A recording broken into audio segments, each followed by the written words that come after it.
Regardez une jeune fille qui lui parle du génocide qu'a commis la France en Algérie. Regardez, c'est un extrait du Petit Journal. Sur les massacres de Sétif. Il n'y a pas eu de génocide, il y a eu une guerre. C'était un génocide. Non, il y a une guerre. On a reconnu la guerre. Tu vois, Mais c'était un génocide. Vous avez tué les Algériens, vous les avez non, un génocide, c'est comme si on avait voulu tuer tous les Algériens. Non, on a... Non, il y a eu une guerre qui a été extrêmement douloureuse, hein, qui a eu de nombreux milliers de morts. Et on a retrouvé, on trouve encore des charniers de cette période-là. Donc tout ça doit être dit. Hein. Un génocide, c'est quand on veut tuer tout le monde parce que... C'est quand même privé d'éducation. Oui, mais ça s'appelle la colonisation, ça. Hein.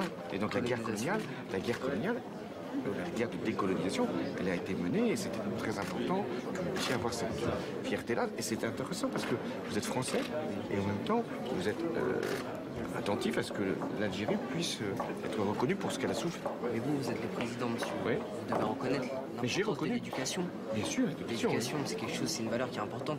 Les gens en Algérie se faisaient manipuler parce que sans éducation, monsieur, ils se manipulaient, ils savaient pas. Beaucoup n'allaient même pas à l'école. Ils n'allaient même pas à l'école.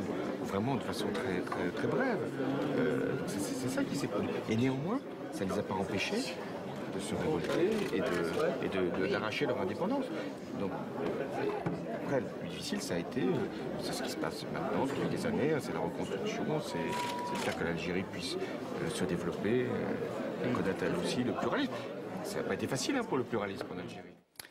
Qu'est-ce que vous en pensez, vous ? Serge Gozinski. Ce qui est intéressant dans cette petite séquence, c'est que c'est ce dont on rêve, c'est-à-dire une pédagogie critique. Oui. Tout d'un coup, c'est les jeunes qui interpellent le président de la République en parlant de génocide, etc. Il répond, etc. Tout d'un coup, on voit l'intérêt qu'on aurait, je ne suis pas du tout pédagogue, mais à développer une pédagogie critique, c'est-à-dire que les enseignants, grands enseignants ou moyens enseignants, aient les moyens de répondre à cette critique. Moi, j'ai le souvenir. Ils doivent y être confrontés en permanence, non, Laurence Lecoq ? Les moyens enseignants, oui, ils sont confrontés en permanence. Oui, non, mais je suis absolument d'accord. C'est-à-dire que là, on a des gamins de 17 ans qui ont puisé dans leurs connaissances vraisemblablement transmises par l'école, parce qu'ils sont en terminale, parce que c'est au programme, etc., qui sont un peu maladroits, un peu excessifs, sans doute un peu politisés et militants, ça fait du bien, et qui ont le courage d'aller voir quand même le président de la République. Enfin, c'est pas rien. Il faut lui dire quand même, vous avez tué en Algérie, etc. Non, alors, ils disent génocide. Évidemment, Génocide. bien sûr, évidemment qu'il faudrait reprendre. Non, j'ai dit qu'ils le font maladroitement, bien entendu. Mais évidemment qu'il faut le reprendre après. Mais là, on a typiquement le cas d'un enseignement de l'histoire qui sert au présent et qui fabrique des outils critiques, même si ces outils sont on a exactement le cas d'une histoire qui a complètement déraillé. C'est ça qu'on voit. Vous trouvez ça formidable et vous dites ça fait du bien. Moi, je suis stupéfait de vous entendre. Non, moi, ça je fait pas du bien. C'est effroyable ce qu'on vient de voir là. C'est pas effroyable. On était en train de fêter de célébrer. Le président de la République a très bien répondu. Il a très bien expliqué les choses. À la limite, il a joué les pédagogues et d'ailleurs très bien, je trouve.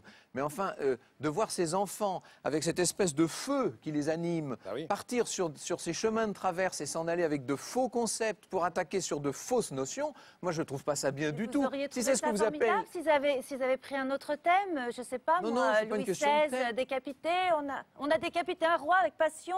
Mais je veux dire, on pourrait le dire aussi dans ce sens-là. L'important, c'est qu'on ait des élèves qui aillent puiser dans le passé. Si le but c'est de transformer les élèves en des espèces de passionnariats qui n'ont pas les notions de base et qui s'en vont sur des débats purement politiques, alors ça n'est pas l'école telle que je la conçois, moi. Non, le but c'est d'accompagner l'apprentissage d'un esprit critique et d'une conscience critique qui va participer à l'élaboration d'une conscience politique. Mais j'espère que si, parce que c'est comme ça qu'on forme des citoyens éclairés et des aliénés. À chaque âge, son niveau et à chaque âge, c'est problématique. Ils ont 17 ans, ils vont sortir de l'école. Peut-être pas 17 ans. Si, ce sont des lycéens. Enfin, je crois, si, on dirait. Marie-Vonne